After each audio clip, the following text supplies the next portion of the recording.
Batu empedu adalah endapan cairan pencernaan yang mengeras yang dapat terbentuk di kantung empedu. Sementara itu, kantung empedu adalah organ kecil berbentuk buah pir di sisi kanan perut, tepat di bawah hati. Kantung empedu menampung cairan pencernaan yang disebut empedu yang dilepaskan ke usus kecil. Ukuran batu empedu berkisar dari sekecil sebutir pasir hingga sebesar bola golf. Beberapa orang bisa memiliki hanya satu batu empedu, sementara yang lain mengembangkan banyak batu empedu pada saat yang bersamaan. Orang yang mengalami gejala dari batu empedu biasanya memerlukan operasi pengangkatan kantong empedu. Batu empedu yang tidak menimbulkan tanda dan gejala biasanya tidak memerlukan pengobatan.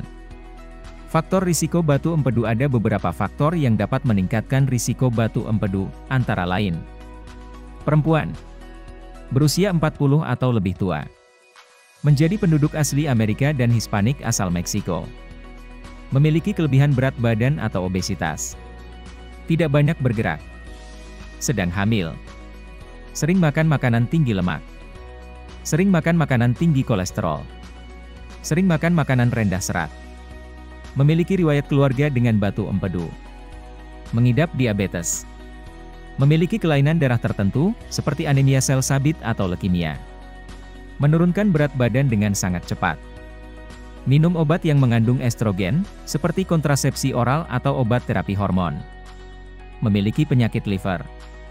Penyebab batu empedu. Sayangnya, tidak jelas apa yang menyebabkan batu empedu terbentuk. Para ahli berpikir batu empedu dapat terjadi ketika empedu mengandung terlalu banyak kolesterol. Biasanya, empedu mengandung cukup bahan kimia untuk melarutkan kolesterol yang dikeluarkan oleh hati. Namun, jika hati mengeluarkan lebih banyak kolesterol daripada yang dapat dilarutkan oleh empedu, maka kelebihan kolesterol dapat membentuk kristal dan akhirnya menjadi batu. Empedu mengandung terlalu banyak bilirubin. Bahan kimia ini diproduksi ketika tubuh memecah sel darah merah. Kondisi tertentu menyebabkan hati membuat terlalu banyak bilirubin, termasuk sirosis hati, infeksi saluran empedu, dan kelainan darah tertentu. Kelebihan bilirubin berkontribusi pada pembentukan batu empedu. Kantung empedu tidak bisa dikosongkan dengan baik. Jika kantung empedu tidak mengosongkan sepenuhnya, empedu bisa menjadi sangat pekat, dan ini berkontribusi pada pembentukan batu empedu. Selain itu, kamu harus tahu ada beberapa jenis batu empedu yang dapat terbentuk di kantung empedu, antara lain: batu empedu kolesterol. Jenis batu empedu yang paling umum, yang disebut batu empedu kolesterol, sering tampak berwarna kuning. Batu empedu ini terutama terdiri dari kolesterol yang tidak larut, tetapi mungkin mengandung komponen lain. Batu empedu pigmen. Batu berwarna coklat tua atau hitam ini terbentuk ketika empedu mengandung terlalu banyak bilirubin. Gejala batu empedu mungkin tidak menimbulkan tanda atau gejala. Jika batu empedu tersangkut di saluran dan menyebabkan penyumbatan, tanda dan gejala yang bisa terjadi antara lain: rasa sakit yang tiba-tiba dan meningkat dengan cepat di bagian kanan atas perut. Rasa sakit yang tiba-tiba dan meningkat dengan cepat di bagian tengah perut, tepat di bawah tulang dada.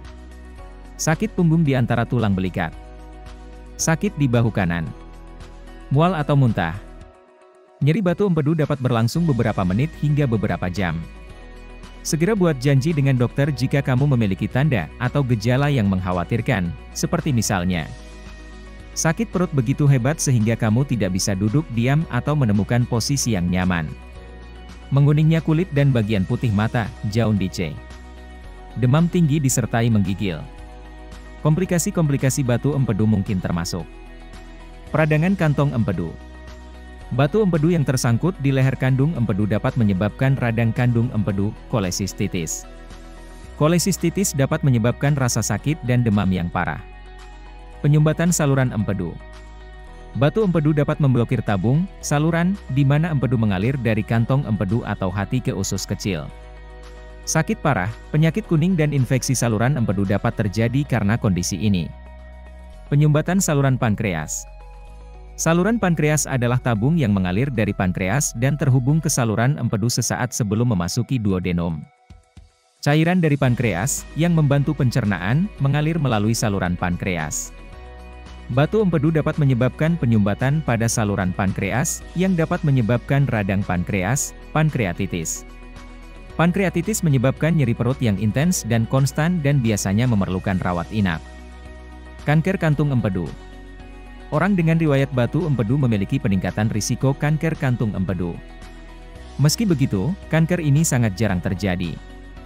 Pengobatan sebagian besar kasus, pengidap batu empedu tidak memerlukan pengobatan kecuali jika menyebabkan rasa sakit. Terkadang pasien bisa mengeluarkan batu empedu tanpa menyadarinya. Jika pasien kesakitan, dokter kemungkinan akan merekomendasikan operasi. Dalam kasus yang jarang terjadi, obat-obatan dapat digunakan.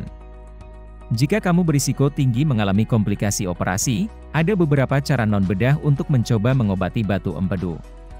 Namun, jika operasi tidak dilakukan, batu empedu dapat kembali lagi, bahkan dengan perawatan tambahan. Ini berarti kamu mungkin perlu mengawasi kondisi kesehatan terus-menerus. Pencegahan batu empedu. Kamu dapat mengurangi risiko batu empedu jika melakukan beberapa hal, seperti tidak melewatkan makan. Cobalah untuk tetap pada waktu makan yang biasa setiap hari. Melewatkan makan atau berpuasa dapat meningkatkan risiko batu empedu. Menurunkan berat badan secara perlahan. Jika kamu perlu menurunkan berat badan, lakukan secara perlahan. Penurunan berat badan yang cepat dapat meningkatkan risiko batu empedu. Bertujuan untuk menurunkan 1 atau 2 pon, sekitar 0,5 sampai 1 kg, seminggu. Makan lebih banyak makanan berserat tinggi. Sertakan lebih banyak makanan kaya serat dalam asupan harian, seperti buah-buahan, sayuran, dan biji-bijian. Pertahankan berat badan yang sehat. Obesitas dan kelebihan berat badan meningkatkan risiko batu empedu. Berusahalah untuk mencapai berat badan yang sehat dengan mengurangi jumlah kalori yang kamu makan dan meningkatkan jumlah aktivitas fisik. Setelah kamu mencapai berat badan yang sehat, berusahalah untuk mempertahankan berat badan itu dengan melanjutkan diet sehat dan terus berolahraga. Terima kasih telah menonton video ini. Semoga informasi yang diberikan bermanfaat. Jangan lupa like, komen, dan subscribe serta aktifkan tombol loncengnya.